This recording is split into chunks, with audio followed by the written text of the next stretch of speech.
Sir जी, रेखा यादव के बारे में क्या कहेंगे? मैं कुछ नहीं कहूँगा, तुम मुझे बताओ कि कौन ले गया उन्हें।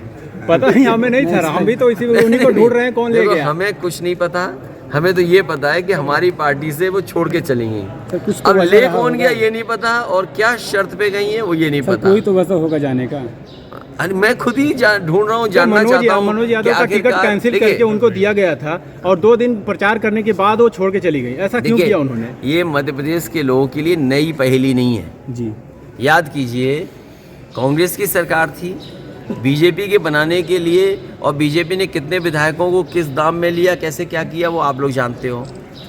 अगर हमारी पार्टी का प्रत्याशी हमारे दल को छोड़ के गया तो लाभ किसको मिला है? जिसको लाभ मिल रहा है उसी ने लाभ पहुंचाया है उधर। सर, क्या आपको लगता है कि उन्होंने, क्योंकि लोगों का आरोप है कि वो पैसे लेकर मैं ये नहीं जानता हूँ, मुझे ये नहीं पता है, लेकिन मुझे ये पता है कि जिसको लाभ मिलेगा उनके ना लड़ने से उसी ने लाभ पहुंचाया होगा। अभी वापस आ गए हैं अखिलेश यादव जी लखनऊ के लिए, हम आपको दिखाते हैं पास से।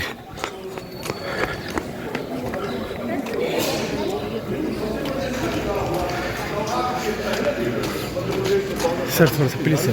सबसे दूसरे पड़ गए अखिलेश यादव, और अब मध्य प्रदेश में लगातार उत्तर प्रदेश से सटे इलाकों में दौरे कर रहे हैं। 71 से ज़्यादा प्रत्याशी लड़ा रहे हैं। सबसे पहले बड़ा दिन दिखा रहे हैं कि सबसे ज़्यादा खटास आप आखिरकार खटास किसने पैदा की? राजनीति में बात का भरोसा होता है।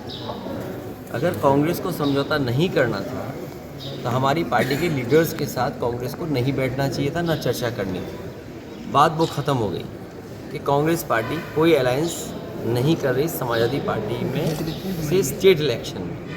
ठीक है, हमारे प्रत्याशी जो हमारे कार्यकर्ता हैं, पार्टी के संगठन के लोग हैं, जो लड़ना चाहते थे, हम उन्हें मौका दे रहे हैं, और हमें उम्मीद है कि पहले से बेहतर इस बार समाजवादी पार्टी की परफॉर्मेंस रहे। मध्य प्रदेश में तो ठीक है, लेकिन उत्तर प्रदेश में रोज जिस तरह से बयान आपकी पार्टी के, कांग्रेस के पार्टी के, अभी आप रैली कर रहे थे तो आपके प्रदेश अध्यक्ष ने कहा कि अखिलेश यादव हमारे पीडीए के, हमारे इंडिया गठबंधन के प्रधानमंत्री पद के उम्मीदवार, हम किसी को नहीं जानते। देखिए, कोई कुछ भी कहे, हर पार्टी के और हर पार्टी के लीडर की और हर पार्टी के वर्कर की ख्वाहिश होती है कुछ। आप क्या अपने वर्कर्स को सपना दिखाएंगे? और फिर समाजवादी पार्टी उत्तर प्रदेश में सबसे बड़ी पार्टी है। अगर कार्यकर्ता नेता कुछ बात कह रहे हैं तो उनके कहने से नहीं बनना है। जब संख्या बल होगा तभी कोई बनेगा, वो बात तो छोड़ दीजिए। सवाल ये है कि उत्तर प्रदेश के बाद समाजवादी पार्टी मध्य प्रदेश में चुनाव लड़ रही है, और हमें भरोसा है कि यहाँ भी समाजवादी पार्टी को समर्थन मिलेगा। तो अभी आपने अपने पार्टी नेताओं की बैठक बुला दी। बैठक खत्म होने के बाद खबर आई कि 80 में से 65 तो आप लड़ेंगे, 15 में जिसको लड़ना है लड़ेंगे। नहीं, वो पार्टी के लीडर्स के विचार थे, हमारे संगठन के लोगों के विचार थे कि हमें क्या करना चाहिए, रणनीति क्या है हमारी, हम कितनी सीटें लड़ें। आखिरकार जब हमें अलायंस में जाना है तो हम चर्चा तो करेंगे ना कि जो हमारे साथी हैं उनको कितनी हम सीटें दें। लेकिन अभी तक जितने अलायंस समाजवादी पार्टी ने किए हैं, कोई भी निराश नहीं हुआ हमारे साथ जुड़ करके। तो लोग तो ये कहते हैं अखिलेश यादव इतना दिल दिखाते हैं, इतना ज़्यादा दूसरों को सीट दे देते हैं कि उससे समाजवादी पार्टी को नुकसान हो जाता है। इस बार सवाल व्यक्तिगत नहीं है, सवाल ये है कि जाति गणना होगी कि नहीं होगी, आबादी के हिसाब से न्याय मिलेगा कि नहीं मिलेगा, ये बड़े सवाल उठे हैं। और चमत्कार तो इस बात का है कि कई दल जो जाति गणना के खिलाफ थे, आज़ादी के बाद जाति गणना बंद कर दी, आज वो भी जाति गणना के पक्ष में। जो मंडल कमीशन कब लागू हो जाना चाहिए था, अभी मंडल कमीशन की सब सिफारिशें लागू नहीं हुई हैं, अभी मंडल कमीशन की कुछ ही सिफारिश लागू हुई हैं। तो आखिरकार लड़ाई तो वो लंबी है। तो अब तो बदलाव देखने को मिल रहा है कि कई दल जो इन चीज़ों के खिलाफ थे आज समर्थन में खड़े हो गए। तो ये राजनीति का जो चमत्कार है, इसीलिए मैंने कहा कि पीडीए हराएगा एनडीए को। हमारी रणनीति है पीडीए, पीडीए ही ताकत बनेगा, कोई भी गठबंधन होगा उसका। अखिलेश जी, आप सबसे बड़े सूबे की सबसे बड़ी विपक्षी पार्टी हैं। अगर सीटों के हिसाब से, संख्या बल या जिस तरीके से भी देखा जाए, नेताओं के लिहाज से, संगठन से, विधायकों से, आप विपक्ष की सबसे बड़ी पार्टी है। लेकिन एक ट्रेंड देश में ये भी देखा जाता है कि विधानसभा के चुनाव अलग, लोकसभा के चुनाव अलग। अभी आप मध्य प्रदेश में लड़ रहे हैं, आप इसका देखिए, जब लोकसभा की चुनाव की बात होगी तो अलग हो। क्या आपको लग रहा है कि कांग्रेस पार्टी ने इंडिया गठबंधन बना के ये विधानसभा चुनाव में तो कांग्रेस बनाम बीजेपी करने में लगी है, और आप लोगों को रख रही है कि इसके बाद अब देखा जाएगा इंडिया क्या, क्योंकि इंडिया की अब कोई चर्चा ही नहीं हो रही। नहीं, इंडिया की चर्चा तब होगी जब इंडिया की चर्चा करेंगे हम। जो सबसे बड़ा दल है वो इंडिया को साथ नहीं ला रहा या और दलों को साथ लेके नहीं चल रहा, तो इंडिया का कैसे प्रचार होगा, कैसे इंडिया गठबंधन की बात होगी। समाजवादियों ने केवल यहाँ पर कहा कि हमारे पिछले परफॉर्मेंस को देखते हुए अगर आपको लगता है कि यहाँ पर हमारी पार्टी बेहतर परफॉर्म करेगी तो हमें मौका दिया जाए। हमारी कोई बहुत बड़ी डिमांड नहीं थी। अगर आप एक दल को या दो दल को आज साथ नहीं ला सकते हो तो कल आपको ज़रूरत है उन दलों की। क्या आप बिहार में या क्या बंगाल में आप या दक्षिण भारत में क्या उत्तर प्रदेश में अपनी ताकत से आप बीजेपी वर्सेस कांग्रेस कर लेंगे? आपका संगठन कहाँ है? जिस तरीके से, जिस स्टाइल से बीजेपी चुनाव लड़ती है, जितना मशीनरी का इस्तेमाल बीजेपी करती है, जितनी संसाधन का इस्तेमाल बीजेपी करती है, जितना संगठन ताकत का बना करके बीजेपी चुनाव लड़ी, क्या कांग्रेस के पास वो है संगठन? ये संगठन अगर किसी के पास है, रीजनल पार्टीज़ के पास है। वेस्ट बंगाल में मुख्यमंत्री ममता जी हैं, उनके पास है संगठन। बिहार में जो दल हैं उनके पास संगठन है। अगर हम तमिलनाडु जाएं, उनमें जो दल है रीजनल पार्टी, उन पर संगठन है। यूपी में संगठन समाजवादियों के पास है।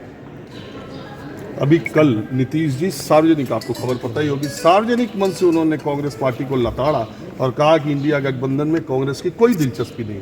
तो ऐसे देश तो एक उम्मीद में देख रहा था कि अब दो ध्रुवीय चुनाव होगा, एक तरफ इंडिया एक तरफ इंडिया, लेकिन ये तो बनने से पहले ही लग रहा है कि अगर आदरणीय नीतीश कुमार जी ने कुछ कहा है तो आज का इंटरव्यू भी देखिए ना। मुख्यमंत्री कमलनाथ जी जो बनना चाहते हैं वो क्या कह रहे हैं? अगर इस तरह के इंटरव्यू दिए जाएंगे तो क्या फ़र्क है बीजेपी में, क्या फ़र्क है कांग्रेस में? इंटरव्यू की पहली लाइन देखिए ना आप, क्या है इंटरव्यू की पहली लाइन? अगर ये भाषा होगी तो इंडिया गठबंधन में किस बीच से बातचीत होगी? आप में और बीजेपी में क्या फ़र्क है फिर? अगर आपके इंटरव्यू की पहली लाइन ये होगी, राजीव गांधी ने ताला खुलवाया है, अगर इस तरह की चर्चा होगी, इस तरह की बात आप कहेंगे, श्रेय लेना चाहेंगे, तो आप कैसे और दलों को साथ लाएंगे? लड़ाई बड़ी कैसे करेंगे आप? अखिलेश जी, मुझे जो पता चला उसमें जो प्रदेश नेतृत्व था मध्य प्रदेश का, आपका दावा था कि एक विधायक आपके जीते थे, 5 सीटों पे आप दूसरी पे थे और आप ही भारतीय जनता पार्टी से हारे थे, लिहाजा 6 सीटें आपका दावा बनती है। तो प्रदेश नेतृत्व ने आपको भरोसा दिया था कि इस पर आपकी मांग पे, अभी पूरी बात तो हम नहीं कहते, लेकिन आपकी मांग पे हम विचार करेंगे। लेकिन मेरी जानकारी के मुताबिक राष्ट्रीय नेतृत्व ने कहा कि अखिलेश यादव को मध्य प्रदेश में शायद वहाँ जो CWC में बातचीत चली, CEC में उनके, उसमें ये हुआ कि बाद में देखा जाता। तो आपको लगता है कि ये टेस्ट कर रहे हैं, मजे से पत्थर में, तालाब में कंकड़ फेंक करके? देखिए, मुझे टेस्ट करने की ज़रूरत नहीं है। मैं फील्ड में हूँ, मुझे तो काम करना है और मैं काम करूँगा। मान लीजिए यहाँ पर बिजावर में समाजवादी पार्टी के प्रत्याशी को हटा दिया, किसने हटा दिया? अगर ये परंपरा होगी, ये राजनीति का स्तर होगा और आप अलायंस भी करना चाहेंगे एक बात, तो किससे उम्मीद करोगे आप कि आपके साथ खड़ा होगा? आपकी पार्टी के तमाम नेताओं को उत्तर प्रदेश में कांग्रेस पार्टी अपनी तरफ ले आ रही है। आप अभी दौरे में रहे होंगे, तो एक बड़े नेता हैं रवि वर्मा, उन्होंने ऐलान कर दिया वो छोड़ के जा रहे हैं। बहुत दिनों से इस बात की चर्चा थी कि कब जाएंगे वो, अब चले गए तो अच्छी बात है, चले गए। मुझे उम्मीद है जो समाजवादियों से नहीं मिला, कांग्रेस उन्हें ज़्यादा देगी। तो ये दोनों पार्टियों के खटास की भी, क्योंकि एक बात पहले चली कि विधानसभा चुनाव में प्रियंका गांधी फ्लाइट में मिली, बोले अब हमारे लोगों को ले जा रहे। देखिए, अब कौन क्या कह रहा है, नहीं कौन क्या कह रहा है, वो गलत थी, कोई बात नहीं हुई। देखिए, अगर बीजेपी की तरह कांग्रेस भी झूठ बोलने लगी तो फिर क्या करेंगे? तो तीसरा विकल्प तीसरी पार्टी होगी। खैर, जो जाने वाले उन्हें कोई नहीं रोक सकता है। समाजवादियों पे विकल्प है, समाजवादियों पे वहाँ गुंजाइश है, हमारे पे लीडरशिप है। तो अगर एक लीडर चला जा रहा है तो हमारे पास लीडर्स और गुंजाइश है। समाजवादियों को कहीं घबराने की ज़रूरत नहीं। समाजवादी पार्टी में तो अब आप सर्वा, पूरी पार्टी आपके इर्द गिर्द चलती है, सारे फैसले भी आप लेते हैं। लोग ये जानना चाहते हैं मैं भी ये जानना चाहता हूँ कि बतौर सूबे और देश की सबसे बड़े सूबे के सबसे प्रमुख चेहरे होने के आपको इंडिया की संभावना लग रही है? दरवाजे बंद हो गए कि अभी कुछ खुले हैं, गुंजाइश बची है? देखिए, कोई दरवाज़ा राजनीति में बंद नहीं होता है और ये जिम्मेदारी उनकी भी है, बड़े दल की, जो इस गठबंधन को ख़त्म करना चाहते हैं। अगर गठबंधन बना है, और मैंने बहुत बड़ा देखा था, मैं दिमाग से बात उतर रही है, बेंगलोर में जो लिखा था यूनिटी को लेकर के, united we stand and divided we fall. आज डिवाइड कौन कर रहा है? अगर इतना बड़ा लिख करके एक बैनर बना जिसके आगे हम सब लीडर्स बैठे और खड़े हुए, यूनाइटेड वी स्टैंड, अगर यूनाइटेड वी स्टैंड तो डिवाइड कौन कर रहा है? ये सोचना पड़ेगा उन्हीं को जिन्होंने यूनाइटेड होने का नारा दिया। नहीं, कहा तो ये गया कि अखिलेश यादव ने भोपाल की रैली में, उनकी पार्टी ने कहा कि भोपाल की रैली इंडिया की करने की जरूरत नहीं है क्योंकि हमको पहले सीट दो। नहीं, मैंने कभी नहीं कहा।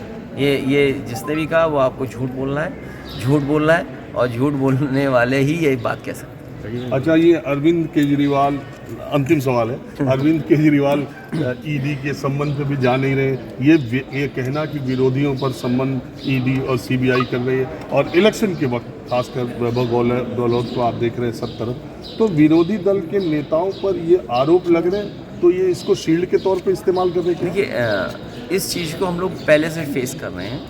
आदरणीय आजम खान साहब, उनकी फैमिली पूरी जेल में भेज दी। यही बीजेपी जो कर रही है आज, या अरविंद केजरीवाल या उनके तमाम जो साथी हैं उनके ऊपर ईडी सीबीआई तमाम तरह की जांचें चल रही हैं। ये तरीका बहुत पुराना है। एक ज़माने में कांग्रेस भी इस्तेमाल यही करती थी। इसी प्रदेश में कभी आज बीजेपी में कभी उनके परिवार पे भी इस तरह के जांच दबाव किया गया था, वो कांग्रेस में चले गए। आज कांग्रेस नहीं है सत्ता में, आज बीजेपी है, उन संस्थाओं को वो इस्तेमाल कर रही है। तो देश में ये सब जानते हैं, जो दिल्ली में रहता है वो अपनी ताकत का इस्तेमाल करता है। उन्होंने इस्तेमाल की थी, दिल्ली से वो बाहर हो गए। आज बीजेपी इस्तेमाल कर रही है, समय आएगा बीजेपी भी दिल्ली से बाहर होगी। चलिए, आप रुके, बात की इसलिए बहुत शुक्रिया। Thank you so much. कहाँ जा रहे हो? सर जी कहाँ कराए इधर आओ, कहाँ कराए? सर जी यहीं आए, पता चला आप आगे, हमने कहा था सब नहीं, कांग्रेस ने डिनाई किया। सर जी, रेखा यादव के बारे में क्या कहेंगे? मैं कुछ नहीं कहूँगा, तुम मुझे बताओ कि कौन ले गया उन्हें। पता नहीं, हमें नहीं था, हम भी तो इसी उन्हीं को ढूंढ रहे हैं, कौन ले गया। हमें कुछ नहीं पता, हमें तो ये पता है कि हमारी पार्टी से वो छोड़ के चली गई। तो अब ले कौन गया ये नहीं पता, और क्या शर्त पे गई है वो ये नहीं पता। कोई तो वजह होगा जाने का। मैं खुद ही ढूंढ रहा हूँ, जानना चाहता हूँ। मनोज यादव का टिकट कैंसिल करके उनको दिया गया था और 2 दिन प्रचार करने के बाद वो छोड़ के चली गई, ऐसा क्यों किया उन्होंने? ये मध्य प्रदेश के लोगों के लिए नई पहेली नहीं है जी। याद कीजिए, कांग्रेस की सरकार थी, बीजेपी के बनाने के लिए, और बीजेपी ने कितने विधायकों को किस दाम में लिया, कैसे क्या किया, वो आप लोग जानते हो।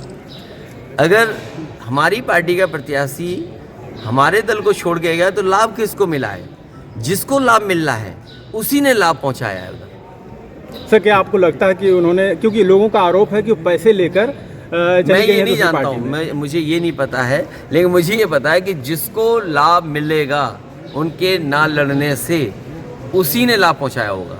जी, आपका बहुत बहुत धन्यवाद। धन्यवाद। ये देखिए।